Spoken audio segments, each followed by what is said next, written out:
Introducing the First Alert Radar Network. With up to 10 times the resolution of other local radars and technology that can pinpoint right down to your street. First just got faster. Live from Augusta, we're watching News 1226 at 11. And good evening, I'm Courtney Hicks. Thank you so much for joining us. And as we head into the weekend, there is a first alert for tomorrow. That is why First Alert Chief Meteorologist Riley Hill is here to explain it all away. Hey, Riley. Hey, Courtney, I want to make sure everyone is just keeping that cell phone close by tomorrow, especially in the afternoon and evening time. We're anticipating the threat for some strong to maybe even some severe storms again, producing some strong straight line winds. And there is going to be the potential for some of that large hail, kind of like what we saw today in Edgefield County. Be aware of that. Make sure you can give us about 10 minutes. All right, we'll stand by. Thank you so much. And as friends, family, and the community prepare for the funeral of fallen Columbia County Deputy Brandon Sykes, Augusta prep students are finding more ways to honor the deputy who was always seen going the extra mile.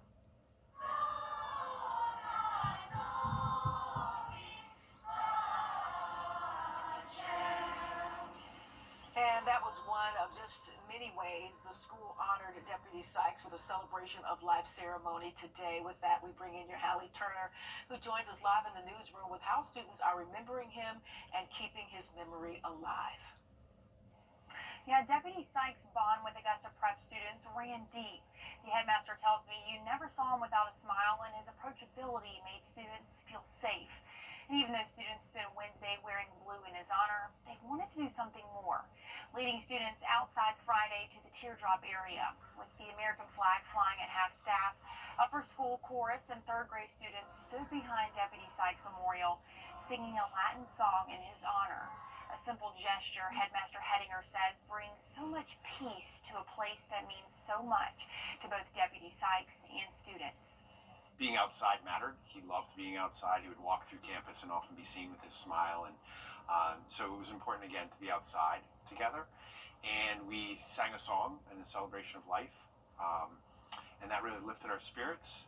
And then the officers, actually, the Sheriff's Department officers who are part of our rotation, some of them showed up. And it was a moment of just coming together and giving comfort to one another. There's also a part of reflecting on the legacy of Officer Sykes and what he brought to our community. A kind heart under the shield of being a sheriff, the care of kids, and the approachability. You know, I think our students understand that law enforcement are approachable. They're not an intimidating shield, but they're ones who care about you. And he helped to exemplify that and be a part of our community. And that's the bright side that I think is a takeaway for our kid. Headmaster Hedinger says Deputy Sykes made Augusta Prep a better place, and their goal is to continue finding ways to share his joy for years to come. All right, such inspiration in such a sad time, at such a sad time. Thank you so much for that report tonight, Hallie. Enjoy your weekend. We appreciate you. All right, the funeral for Deputy Brandon Sykes will be Monday at noon at the Columbia County Performing Arts Center. The procession will start at 11:20 from Poteet Funeral Home on Davis Road. It will start on Washington Road, down Ronald Reagan Drive, then Evans Town Center Boulevard and Main Street, and then it will end at the Performing Arts Center. Community members will be able to line the route to pay their respects. They also ask, this is the department, they're asking for your patience and understanding about traffic delays during the procession. And the Shield Club of Greater Augusta helps support police officers, firefighters, and first responders in times of need. And they are now supporting the White and Sykes families in their time of need. It's also important that the community know that deputies, first responders put their lives on the line every day. Very important. I don't think they get the credit that they do all the time. And many organizations are helping, including a first responder support group called Valor Station that was established with the help of the Shield Club.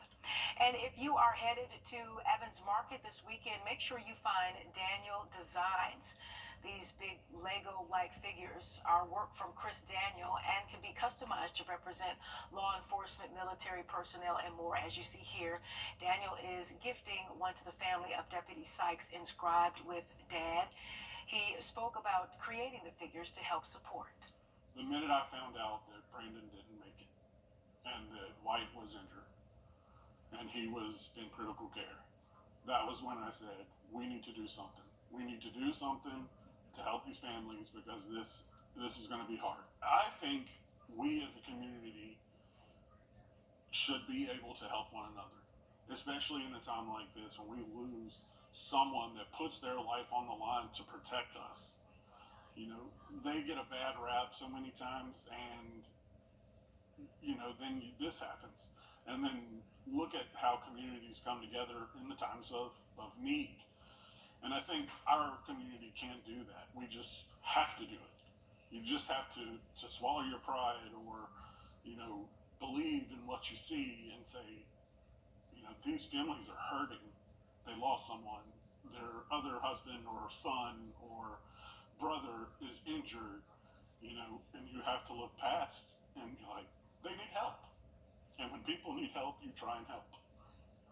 And all of the proceeds are going to the Sykes and White families. You have until next Friday to place a personal order. You can donate as well. You can find more on WRDW.com. And we have an update for you on the Shepherd Community Blood Center replenishment blood drive for Deputy Gavin White. The blood center says it donated more than $8,200 to support his recovery, with $20 being donated for each blood donation. That comes out to just over 400 donors. In a statement, Shepherd said, quote, "This is what community looks like. Thank you for stepping up, saving lives, and standing behind one of our own." And next Wednesday, the Burke County Sheriff's Office is partnering with Shepherd Community Blood Center to host a blood replenishment drive. That's going to be from 1 to 5. And the Trump administration is renewing, and today was the first of 3 days for the Spring Greek Festival hosted by the Holy Trinity Greek Orthodox Church. That's in downtown Augusta. You might have seen your digital anchor, Kayla Lopez, a bit earlier working the festival. You can see her here this afternoon manning the grill, making traditional Greek foods that she did not bring back to the newsroom to share. We heard from those enjoying the first day of the Spring Festival this afternoon. Orthodoxy, which is the basis of our faith, it's never changed for thousands of years. So it's really about culture, it's about spirituality, but then bringing the community together, and most importantly, what we can do with the fundraising aspects of it. So it's kind of a combination of all of that, which is kind of typical of Greeks and that kind of European type culture. All right, very cool. The festival runs from 11 to 9 tomorrow and 11 to 6 on Sunday. And if you don't want to head to Augusta and still want to try some food, the Foodies Festival is in downtown Aiken. It ended at 9 tonight. Tomorrow it starts from 11 to 9 and Sunday from 11 to 7. More than 25 food trucks and more than 50 artisans, crafters, and more will be there. Artisans, maybe. It is on Newberry Street. We heard from a vendor there tonight about the festival heading into the weekend. It's been pretty good. I mean, it was raining a little bit. That didn't stop anybody. They came out with their umbrellas. It was so far so good. We are one of Foodies' known trucks. We travel with them a lot. And we were at, what was the one that we just did? Aiken, Augusta, a couple of months ago. And we're back. You guys are incredible. And admission is free. Riley? Well, for tomorrow, we do have that first alert in effect. We're expecting scattered storms to pop up into the afternoon. The storms look more likely as we head into Saturday night. Much more on this forecast coming up just after the break. And Prince Harry has opened up following the loss of a legal battle. We hear from him after the break as well. Stay close. Thank you for rounding up at Parker's Kitchen to support Wounded Warrior Project. Your donation helps family support members like me receive the life-changing resources and programs we need. Thank you. You know that feeling when you realize that you missed something big? At News 12, we're on your side from the latest news happening now. To the first alert, keeping you prepared. No other team has you covered like we do. From breaking news to the moments that make a difference, we bring it all straight to you. Don't be the last to know. Instead, stay ahead for anything that comes your way. Your news, your weather. Your team every night. WRDW Evening News, on your side so you stay ahead. Hurry, it's happening now through Monday at...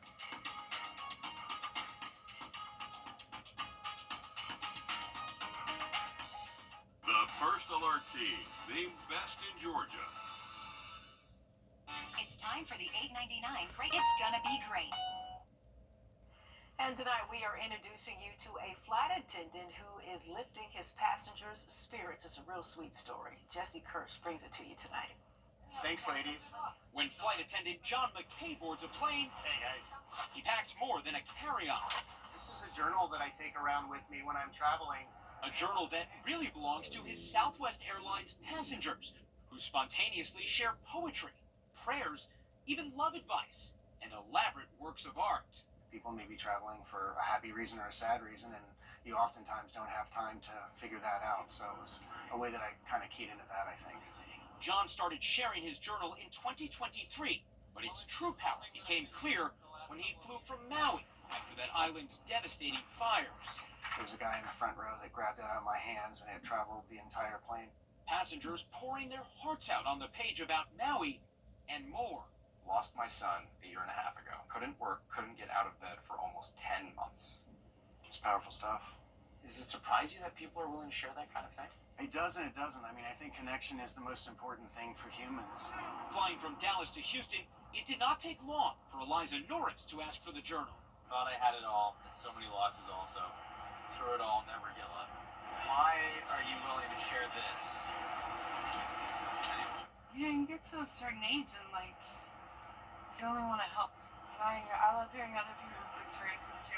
All thanks to the flight attendant offering much more than a bag of pretzels.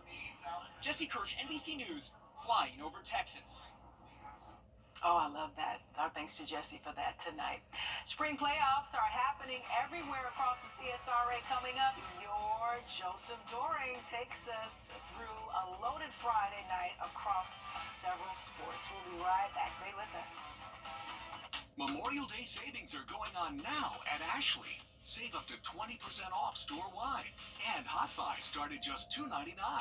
Plus get 0% interest up to 60 months with no minimum purchase. Only at Ashley. Fish delish, fish delish. Shiny white fish, it's Cajun. A new taste you're craving. And pops and a side for $6.99. Amazing. Captain D's fish delish. Whether you're an active person on your sideline. Sponsored by Chandler Law Firm. All good things must come to an end. Thursday night, Harlem Baseball's 44-game win streak was snapped by Whitewater, ending over a year's worth of wins for the Bulldogs. That loss came in Game 2 of the GHSA playoffs, forcing a sudden death Game 3 Friday afternoon. Harlem turned the page quickly, looking to start a new win streak on the road to a third straight state title. Bottom of the first, Will Holder gonna knock one into left field right here. Just a few feet short of a home run, still good enough to bring in the first run of the game. Harlem would add another in the same inning to make it 2-0 early on.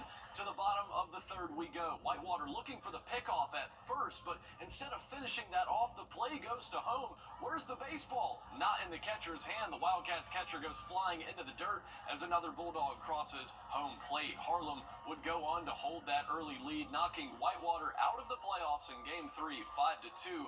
Coach Jimmy Lewis's team keeps its hopes alive for a three-peat. Harlem will face Pickens in round 3 next week. Over on the pitch in the GHS